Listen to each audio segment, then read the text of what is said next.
影都影啦，HDR 相係幫你救相定係一種效果？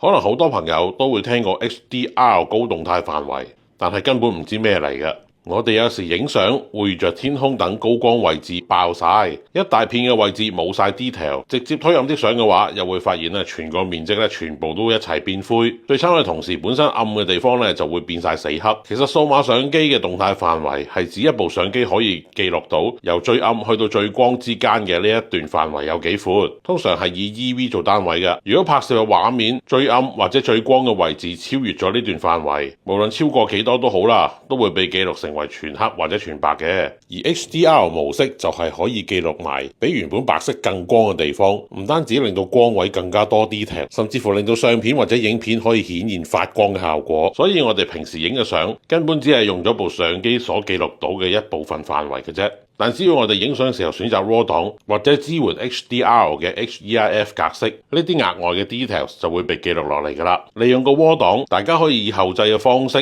將高光位嘅 details 推返入去可顯示嘅範圍，咁就可以救返好多 over 曝光嘅相㗎啦。又或者可以輸出有 HDR 效果嘅相喺支援 HDR 嘅裝置上面播放，效果當然更好啦。不過如果你睇相嘅裝置唔支援 HDR， 出嚟嘅效果分分鐘仲衰㗎。